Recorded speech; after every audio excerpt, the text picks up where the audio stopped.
welcome Jack Ma. Thank you. Thank you. Thank you. We've all become very cognizant of Jack and his story. And when Alibaba went public with the largest IPO in history, we knew a lot more about him. So I want to talk about his personal story. I want to talk about how many times he tried and failed and what kept him going.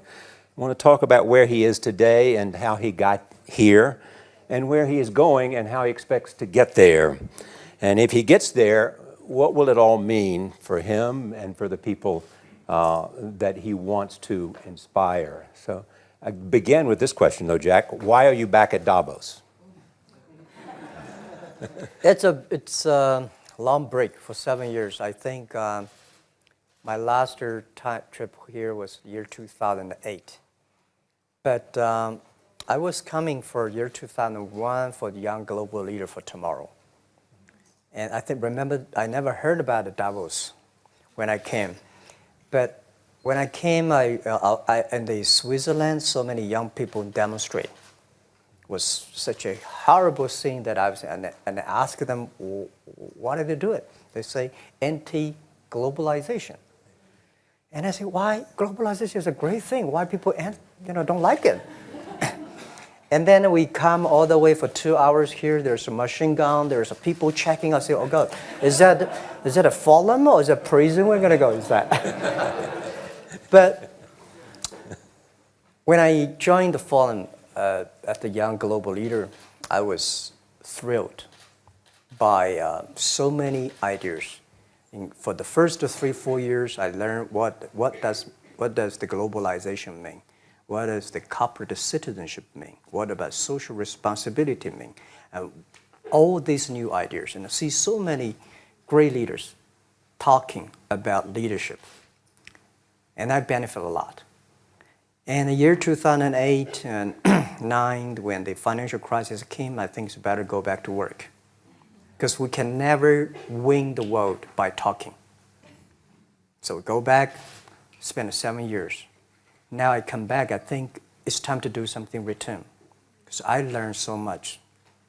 Let's talk 12 years ago. So why I should not talking to the young global leader of today, sharing with them how we've gone through. Okay. So that was the thing. Let's start with where you are today. Just how big is Alibaba? How many people come every day? How many people come in a week?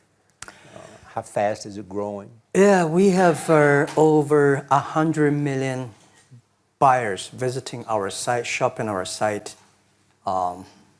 every day. And we created 100 million every day. We created 14 million jobs for China, directly and indirectly. And we grow from 18 people to 30,000 people, 18 people in my apartment, to now we have a 4 big campus. Compared to 15 years ago, we were big, but compared to 15 years later, we're still a baby. How big will you be 15 years from now? I think 15 years ago, I told my team that in the past 15 years, we grow from nothing to this size. And 15 years later, I want people to know about Alibaba, know Taobao, because it's already everywhere. I want 15 years ago when we talk about what is e-commerce, why small business can using this e-commerce, this internet, can do business across the nation. And I hope 15 years later, people forget about e-commerce because they think it's like electricity. Nobody thinks it's a high tech today. Now, this is something that I don't want 15 years later, we still walk on the street talking about why and how e-commerce can help people. Talk about the IPO. Did it exceed your expectations? Well, it's a pretty small IPO, 250. Yes. Yeah. The largest IPO in the history of Wall Street. We raised. And number 2 was a Chinese bank.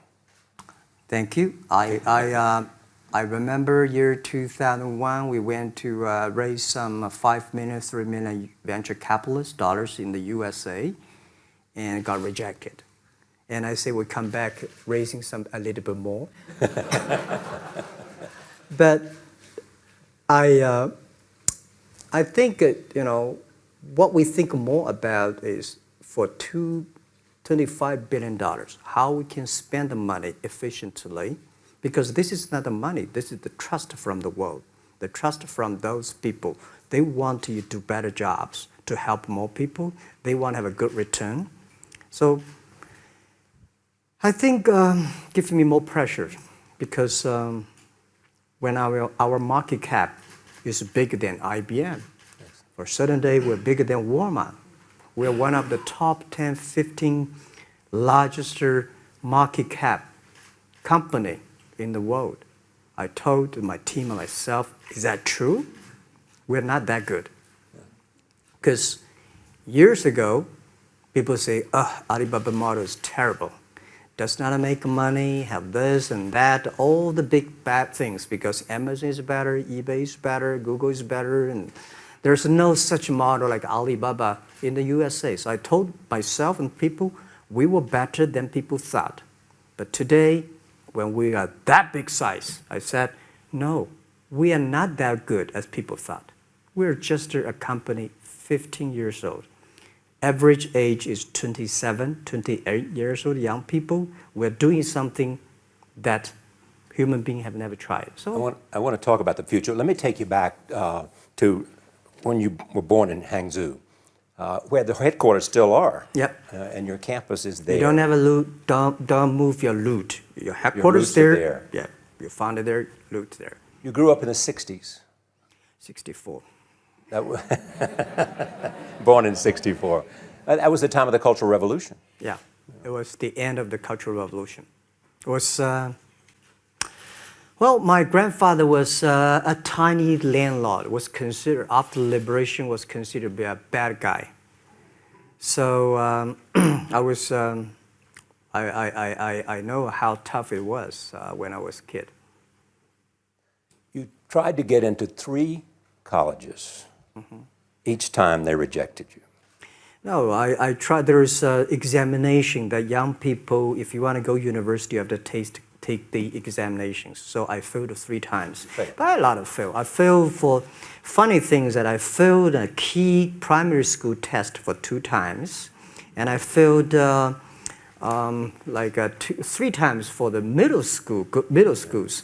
And you will never believe in Hangzhou, my city, there's only 1 middle school that lasts only 1 year.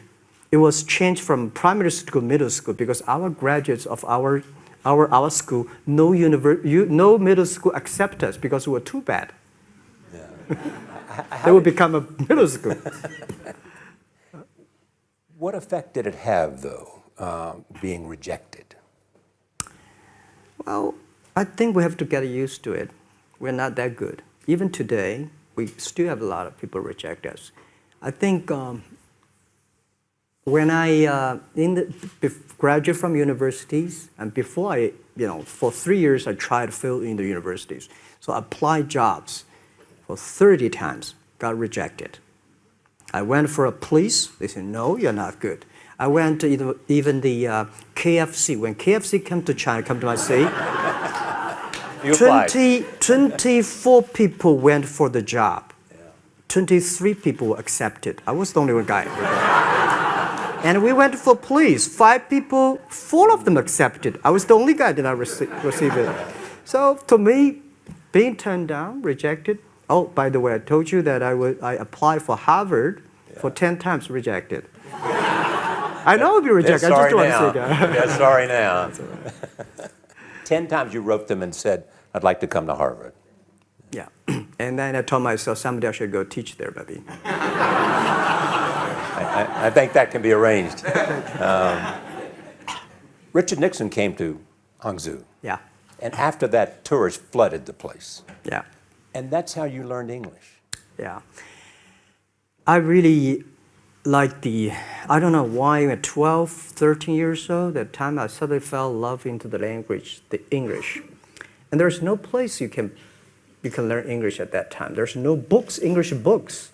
So I went to the Hangzhou Hotel, now called Hangzhou Shangri-La Hotel, because that was the hotel can receive the foreign visitors. So every morning for 9 years, I showed them around as a free guide, and they taught me English. And I think that changed me. Today, I'm 100% made in China. I've never got a one-day train outside China. Yeah. And when people talk to me, say, Jack, how can you speak English like that? Why sometimes you talk like an Western guys? I think that was the 9 years. These Western tourists opened my mind because everything they told me are so different from the things I learned from the schools and from my parents.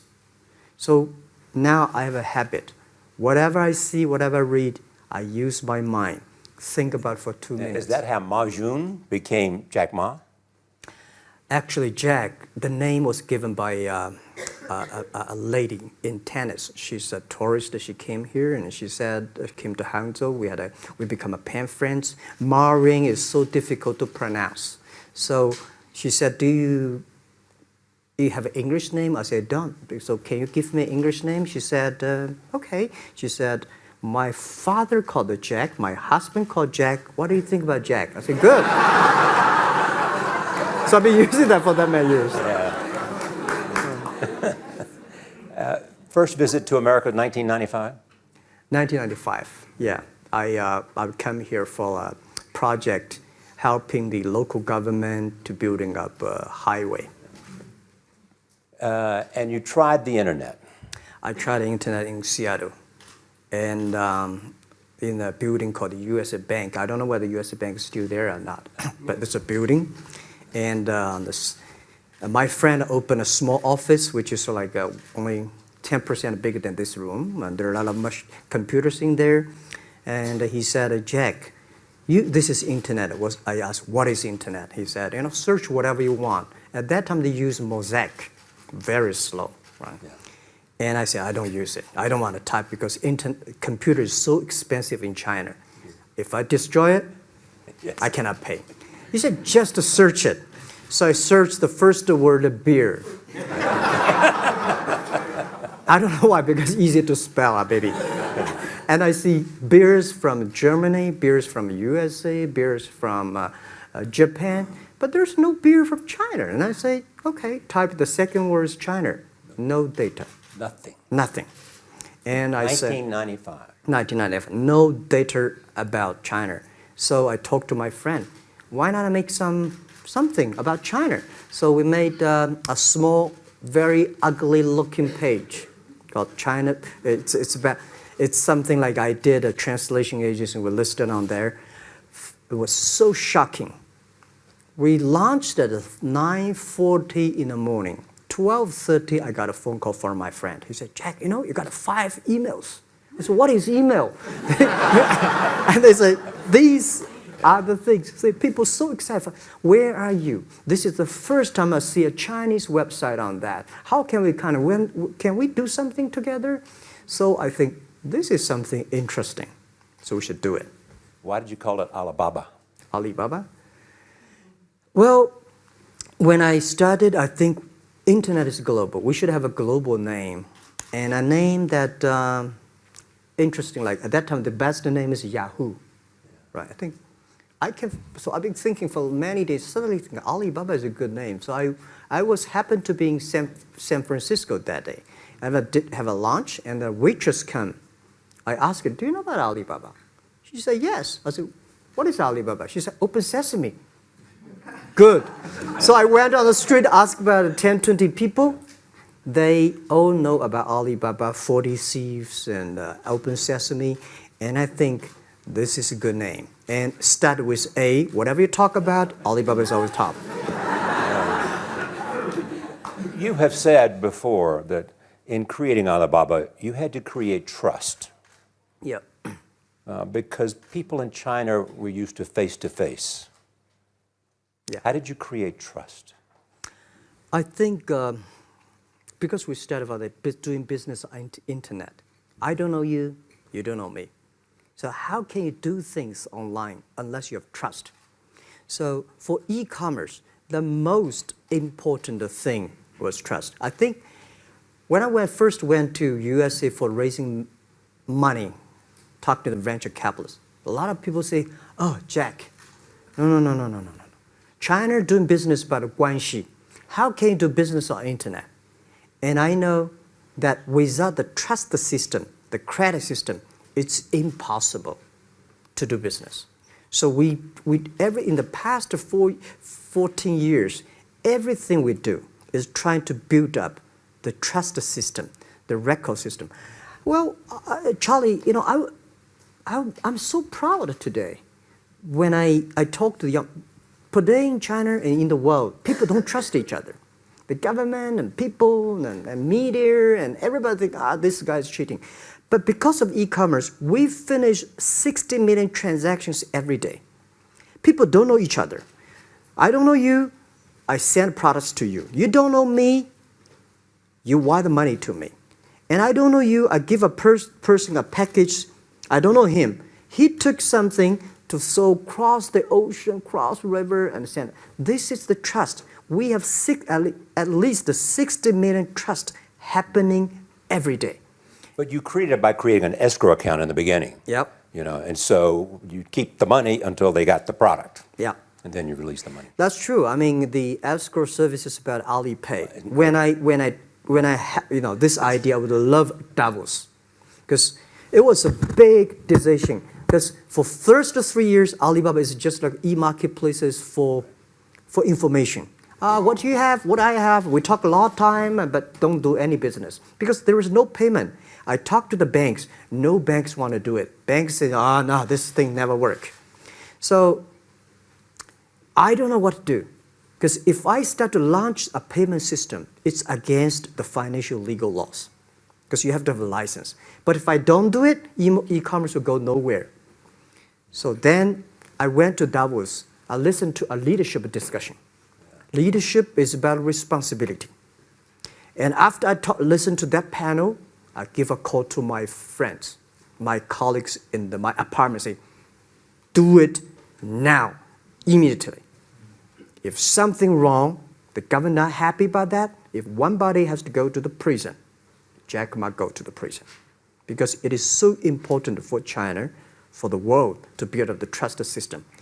And if you did not do it, I said, and do not do it properly, stealing money, money wash, no trust record, I send you to the prison. So that was the thing. And people don't like it. So many people I talked to at that time for Alipay, they say, this is the stupidest idea you have ever got. But I say, I don't wear the stupid clever as long as people use it. Now we have 800 million people using this Alipay. Stupid things, if you do whatever is better. Alipay is a privately held thing. It's not part of Alibaba. No, it's a private. Let me talk about money for a second. Yeah. You have never gotten money from the Chinese government? No. None. I want it at the beginning, and later I don't want it, because I think if the company always think about picking money from out of the government pockets, that company is rubbish. Think about how can you make money from the customers and market and then help customers succeed. That's our philosophy. No money from Chinese banks? No. No. I at that time I want, and now they want to give me, I don't want it. Yeah. All right. Your relationship with the government. Mm-hmm. Yeah. What's your relationship? I mean, if they didn't, here's what some say, that you have existed in an environment that's not, they have restricted competition for you. And that's a pretty good thing to do for a private company. Yeah. I think the relationship with the government for us is very interesting. For the first 5 years, because I've been working as a part-time jobber for a government organization called Ministry of Foreign Trade, 1997, for 14 months. And I learned that you should never rely on government organization to do e-commerce. And I started a business. I told my people and team, in love with the government, but don't marry them. Yes. Respect them. And a lot of people say, well, government officers talking about internet, the censorship and this, that, and they worry about. I think it's the opportunity, it's a responsibility talking to them, tell them how internet can help. So you tell them we create jobs. Oh yeah, I think a lot of people debate and fight against them. And in the first 12 years, anybody come to my office, I sit down talking to them, how we can help economy, how we can create jobs, why China will improve by the internet. I think because internet that time is new to any government. And if you convince somebody, and you have the chance. So today I'm very talkative. Probably this is why I talk to so many people.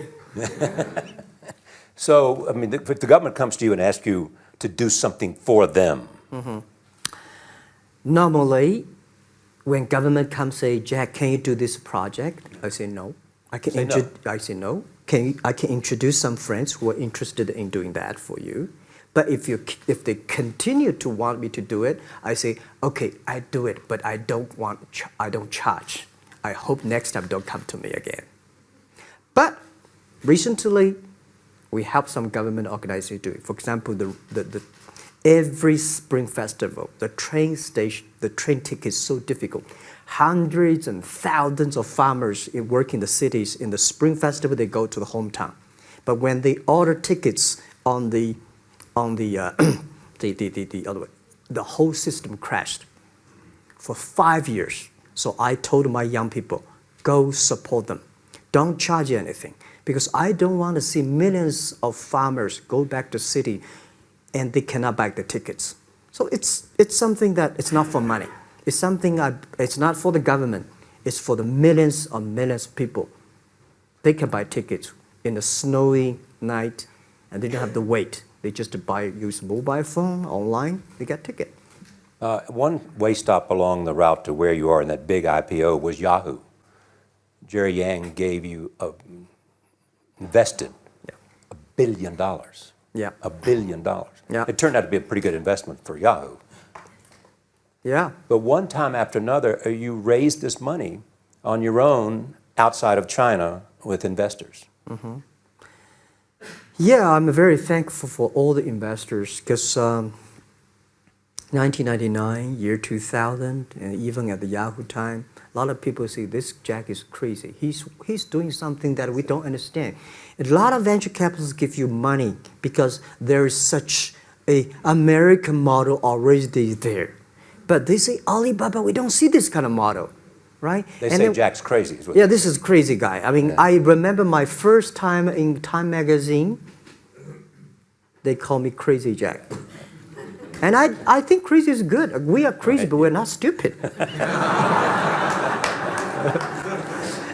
We know what we are doing, but if everybody agree with me, if everybody believe our idea is good, we have no chance. So that's the money we raised. We're very thankful. So when our investors make a lot of money, I feel proud and honored. As you know, in the United States, issues have risen about privacy. Yeah.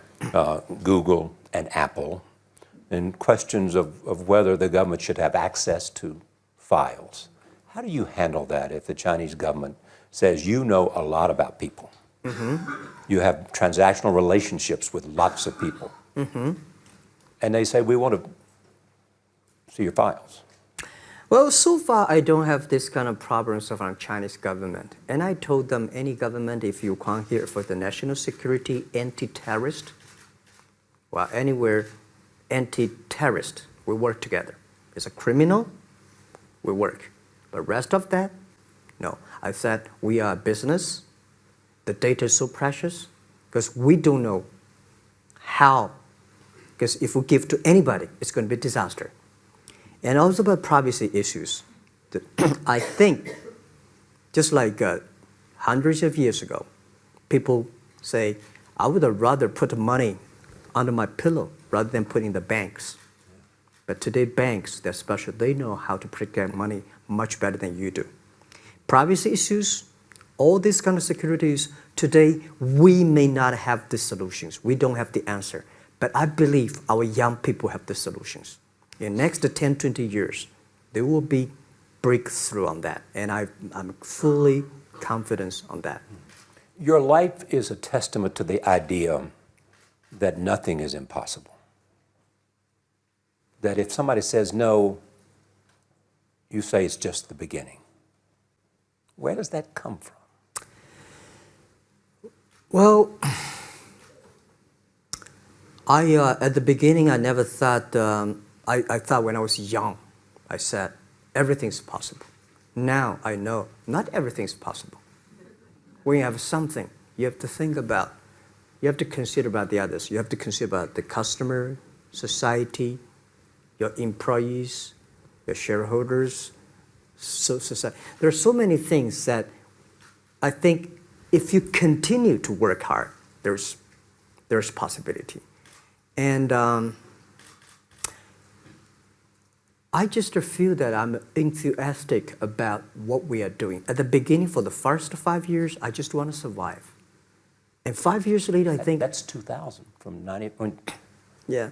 But later, I think, wow, so many people's life changed. I was so excited, you know, for the first 3 years, we made zero revenue. Zero revenue. But we are so excited to continue to work. You know what happened? I remember many times when I go to a restaurant and have dinner, somebody came, when I was trying to pay the bill, the owner of the restaurant came to say, "Sir, your bill is paid by someone." And the small note say, "Hey, Mr. Ma, I'm your customer of Alibaba Group, Alibaba platform. I made a lot of money, and I know you don't make any money. I pay the bill for you." Yeah. And I remember one day that I was sitting somewhere in the coffee, somebody sending me a cigar. I don't smoke cigar, but there's a note, "Thank you very much, I'm your customer." And I remember in the Taobao days, I was at the Shangri-La Hotel in Beijing. When I got on the taxi, the man who opened the door for me, the boy at the gate, he said, "Jack, thank you very much. I'm service here. My girlfriend makes more money than I do on your site." And this is something that you know, that it's not amazing.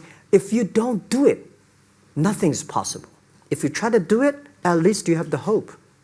The revenue comes from advertising and a smaller amount from transactional fees. Yeah. Most of it from advertising. Tiny. Tiny from advertising? Tiny from advertising, tiny from transactions, because we need big mass. Now we have more than 10 million small business power sellers selling our site to everywhere. So the the transactions we have is second after Walmart. So tiny. Second after Walmart. Yeah, tiny of the of the money already make us big. So, you know, second after Walmart. I remember one of the senior management of Walmart guys came to Hangzhou 5 years ago. He said, "Jack, you know, you did a great job," and blah, blah, blah. So I said, maybe in 10 years we'll be bigger than Walmart. He said, "Young man, you have a good hope." So we said, "I make a bet. I think in 10 years we'll be bigger than Walmart on the sales." Because if you want to have 10,000 new customers, you have to build a new warehouse and this, that. For me, 2 servers. What's your market cap versus Walmart today? I don't know, but I don't maybe some. It's close. I think so. Maybe we should check later. All right. Yeah. So where are you going? What does Jack want? I think because of the name for Alibaba, we are internet company, happen to be in China. We have the same spirit and entrepreneur spirit like every great entrepreneurs in the world. And I remember the day when I started Alibaba, we want to have a mission helping small business doing easier. So next step is today, so many millions of small business using our platform to sell things, and over 300 million consumers buy things from our site. Cheapest, efficient.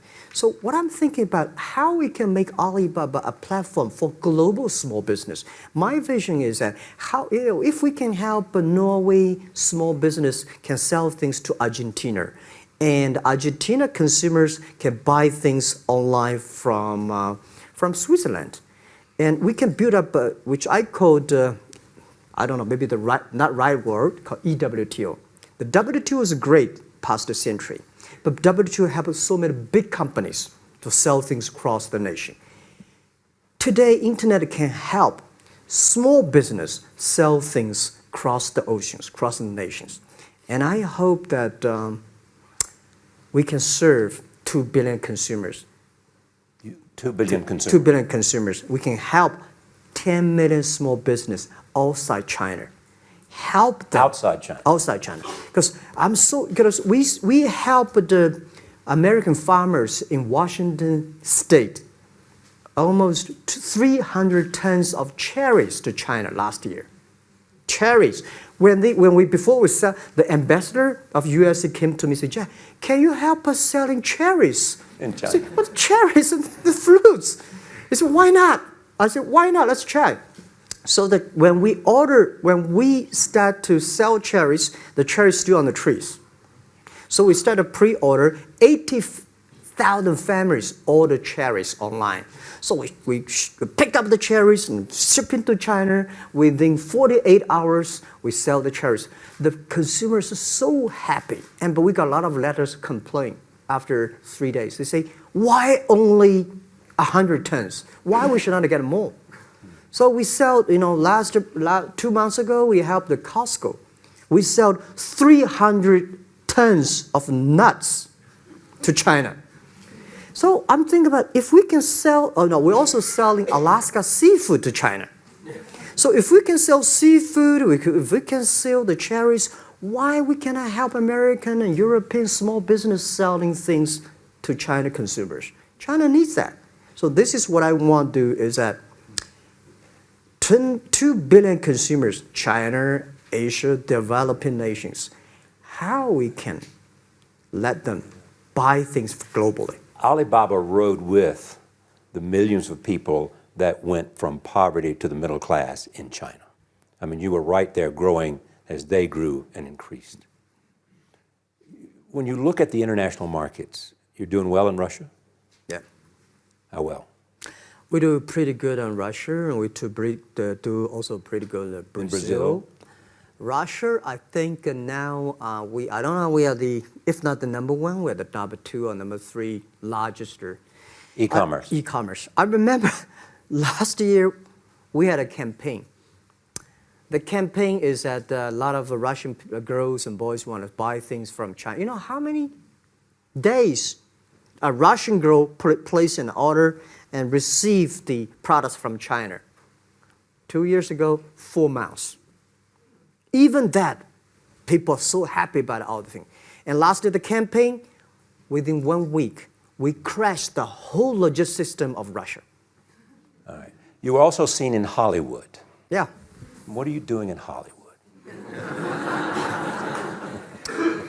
Well, I like the Hollywood innovation and the digital background. I learned so much about the Hollywood movies, especially the Forrest Gump. You love Forrest Gump. I love Forrest Gump. Well, why do you like him? Simple. Never give up. Never give up. People thinking he's dumb, but he knows what he's doing.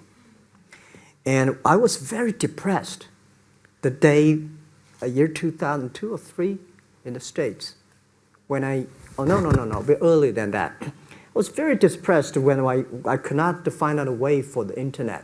And then I watched the movie in my friend's home, Forrest Gump. When I see him, I think, this is the guy we should learn from. Believe what you're doing, love it, whether people like it, don't like it, be simple. And like the word, life is like a box of chocolate. You never know what you can get, right? I never know I would be here talking to you and talking to Charlie Rose.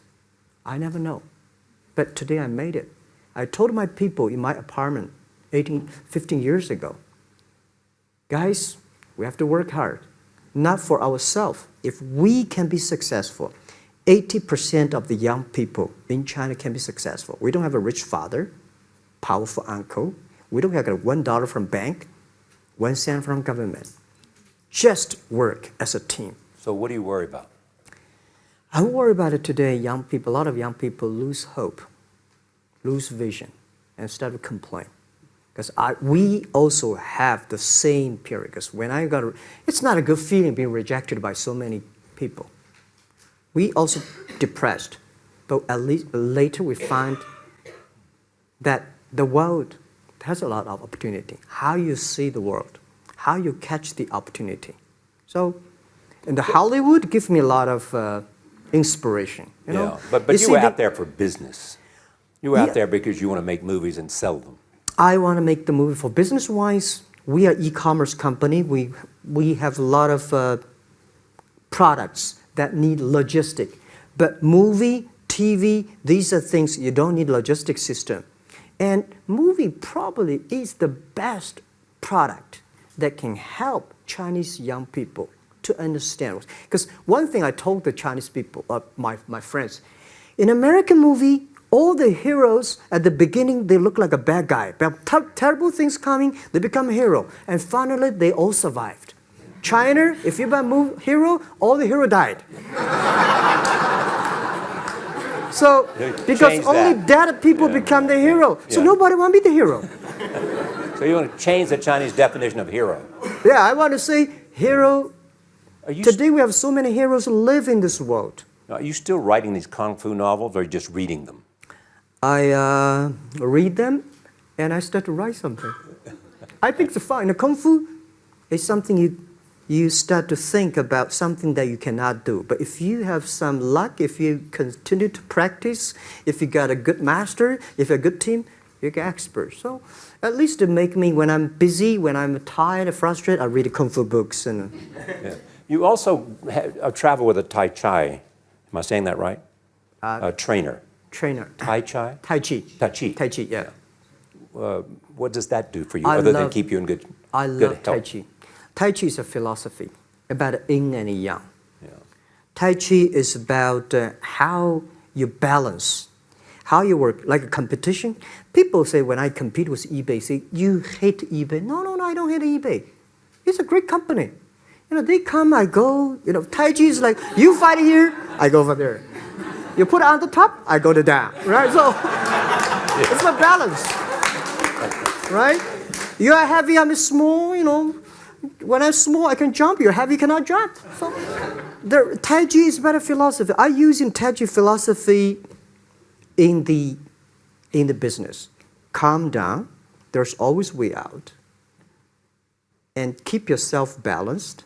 And meanwhile, don't try to because business is a competition is a fun.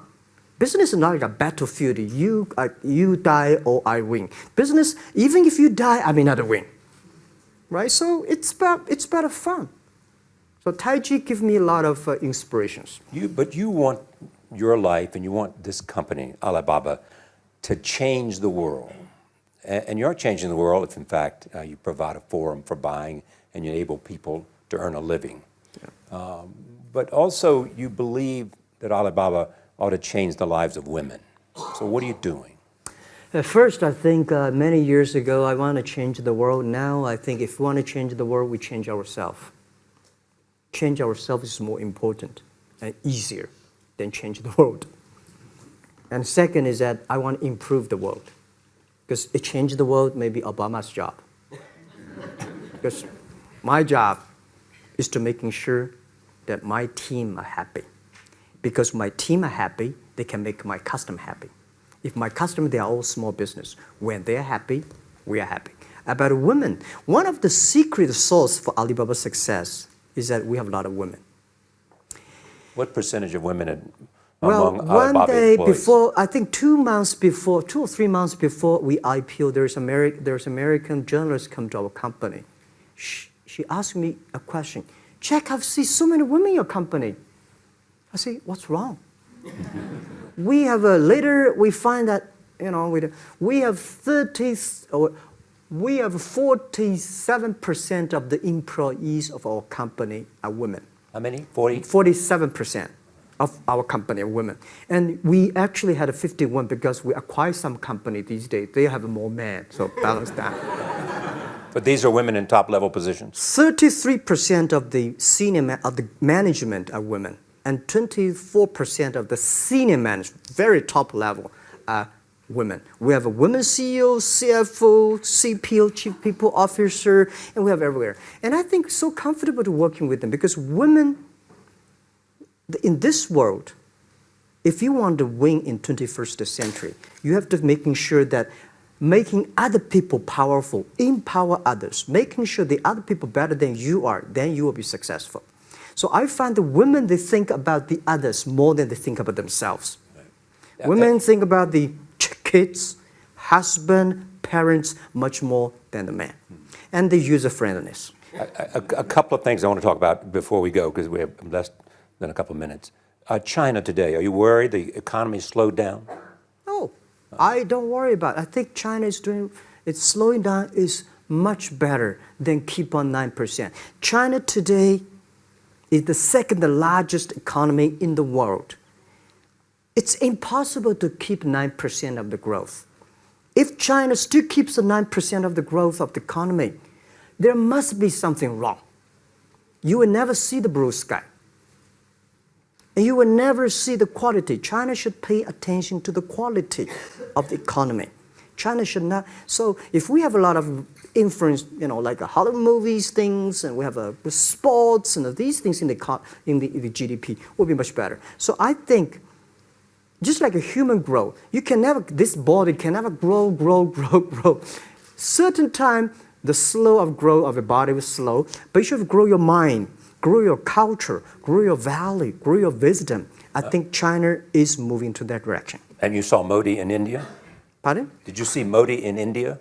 Not yet. I'm looking forward to that. So you'll go to India. Yeah. Finally, there's this. You're one of the world's richest people. Your company is one of the world's richest companies. What do you want beyond Alibaba? Well, about richest people, I was really not happy in the past 3 months when people say Jack Ma is the richest people of China. Global celebrity, they said. No, I'm not. When I started business, you are. I never thought, because maybe I am, but I think 15 years ago, in my apartment, my wife was at that time one of the 18 founders. I asked her, do you want your husband to be a rich person? I never said rich person in China, rich person in Hangzhou, or you want your husband to be a respected person. She said, of course respected, because she never believed, and I don't believe we'll be rich people. We just want to survive. But I believe when you have $1 million, that's your money. When you have $20 million, you start to have a problem. You worry about inflation, which stock to buy and this, that, had to come. When you have $1 billion, that's not your money. That's the trust society gives on you. They believe you can manage the money, use the money better than the government and the others. So I think today, I have the resources, do more things. With the money we have, with the influence we have, we should spend more time on the young people. And I would say, someday I'll go back to teach, go back to school, spend time with the young people, and sharing with them what I've done. So the money is not mine. I just happily and having these resources, then I want to do a better job. Just tell them your story. Yeah, tell them the story and tell them that if Jack, I don't think in this world there are a lot of people be rejected more than 30 times. If we, the only thing we never give up, the only thing we're like a Forrest Gump, we keep on fight. We keep on changing ourselves. We don't complain. Whether you were successful or not successful, I find that people, when they finish the job, if they make the mistake, if they fail, if they always complain the others, this guy will never come back. If the guy only check himself, something wrong with me here, something wrong with me there, this guy has a hope. Jack, on behalf of everybody in this audience and a television audience around the world, thank you for taking your time to be with us. Thank you.